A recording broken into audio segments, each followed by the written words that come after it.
ॐ श्री गुरुभ्यो नमः। हरिः ॐ।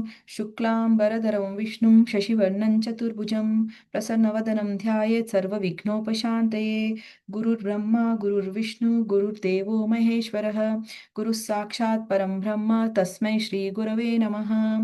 सरस्वती नमस्तुभ्यं वरदे कामरूपिणि विद्यारम्भं करिष्यामि सिद्धिर्भवतु मे सदा।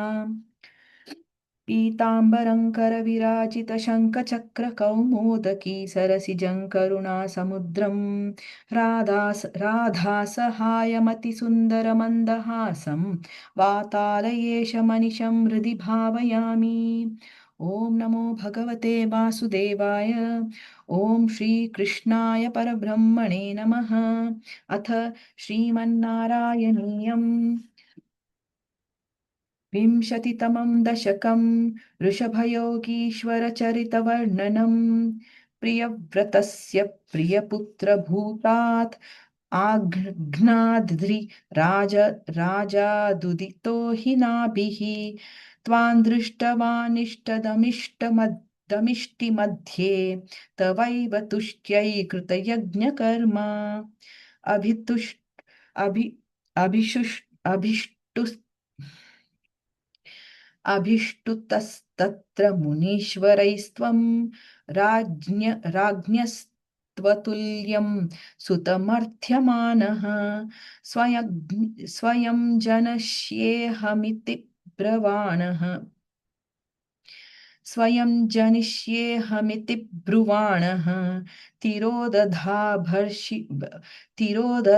बहिर्षि विश्वमूर्ते नाभिप्रियायामथ मेरुदेव्यां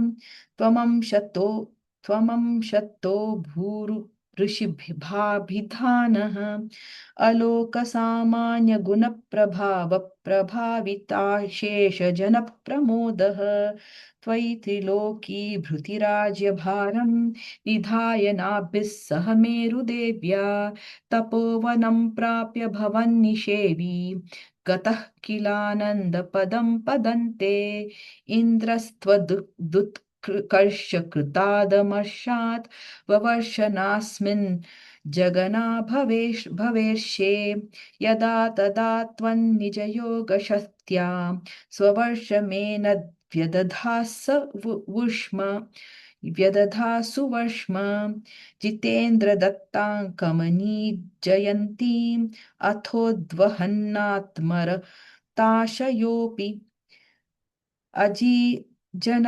जनस्तत्र शतं तनूजान् येषां क्षितिशो भरतोऽग्रजन्मा न वा भवन्यो गिवरा न वान्ये त्वपालयन् भारतवर्षखण्डान् सैका त्वशीतिस्तव शेषपुत्राः तपोबलाद् भूसुर भूयमीयुः उक्त्वा सुतेभ्योऽथ मुनीन्द्रमध्ये विरक्तिभक्तिन्वित मुक्तिमार्गं स्वयं गतः पारमहंसवृत्तिम् अधा जडोन्मत्तपिशाचचर्यां परात्मभूतोऽपि परोपदेशं कुर्वन् भवान् सर्वनिरस्यमानः विकारहीनो विचचार कृत्स्नां महीमहीनात्मरसाभिलीनः शयुवृतङ्गो मृगकाकचर्यां चिरञ्चरन्नाप्यपरं स्वरूपं दवाहृताङ्गकुटकाचले त्वं तापान् ममापाकुरु वातनाथ इति श्रीमन्नारायणीये ऋषभयोगीश्वरचरितवर्णनं नाम विंशतितमं दशकं समाप्तं। नारायणाखिलगुरो भगवन्नमस्ते। नारायणाखिलगुरो भगवन्नमस्ते। अथ एकविंशतितमं दशकं जम्बूद्वीपादिषु भगवदुपासना प्रकारवर्णनम् मध्योद्भवे भुव इलावृतनाम्नि वर्षे गौरी प्रधानवनिता जनमात्रभाजी शर्वेण मन्त्रनुतिभिः समुपास्यमानं सङ्कर्षणात्मकमधीश्वर संश्रये त्वां भद्राश्वनामक इलावृतपूर्ववर्षे भद्रश्ववोभिऋषिभिः परिपूर्णमानं परिपूर्यमानं कल्पान्तगूढनिगमोद्धरणप्रवीणं ध्यायामि देवहयशीर्षतनुं भवन्तं ध्यायामि दक्षिणगते हरिवर्षवर्षे प्रह्लादमुख्यपुरुषैः परिसेव्यमाणम्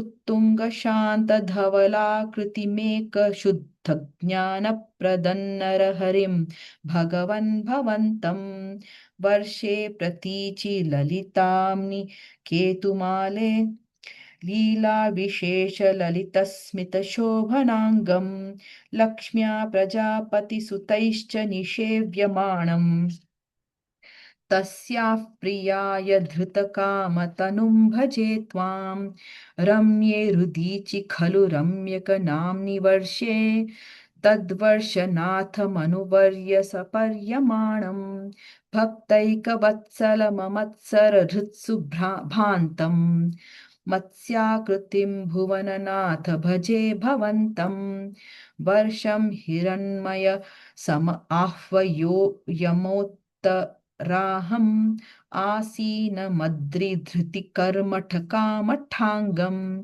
संसेवते पितृगणप्रवरोर्यं मायं तन्त्वा भजामि भगवन् परिचिन्मयात्मन् किञ्चोत्तरेषु कुरुषु प्रियया धरण्या संसेवितो महितमन्त्रनुतिप्रभेदैः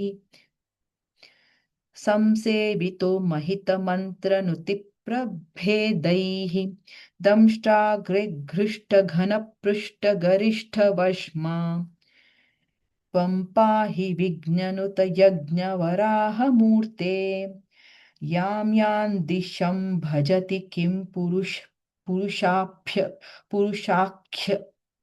वर्षे संसेवितो हनुमता दृढभक्तिभाजा सीताभिरामपरमाद्भुतरूपशाली रामात्मकः परिलसन् परिपाहि विष्णो श्रीनारदेन सह भारतखण्डमुख्यैः त्वं साङ्ख्ययोगनुतिभिः समुपास्यमानः आकल्पकालमिह साधुजनाभिरक्षी नारायणो नरसखः परिपाहि भूमन् प्लाक्ष्यर्क रूपमयि शाल्मल इन्दुरूपं द्वीपे भजन्ति कुशनामनि वह्निरूपं क्रौञ्चेऽम्बुरूपमथ वायुमयं च शाके त्वां ब्रह्मरूपमयि पुष्करनाम्नि लोकाः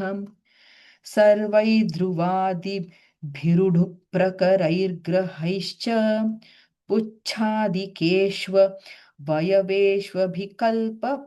विकल्प्यमानैः त्वं शिंशुमारवपुषा महतामुपास्यः सन्ध्यासुरुन्धिनरकं मम सिन्धुशायिन् पातालमूलभुवि शेषतनुं भवन्तं लोलैककुण्डलविराजिसहस्रशीर्षं नीलाम्बरन्धृतहलं भुजगाङ्गिनाभिः जुष्टं भजे हरगदान् गुरुगेहनाथ इति श्रीमन्नारायणीये जम्बूद्वीपादिषु भगवदुपासना प्रकारवर्णनं नाम एकविंशतितमं दशकं समाप्तं नारायणाखिलगुरो भगवन्नमस्ते नारायणाखिलगुरो भगवन्नमस्ते।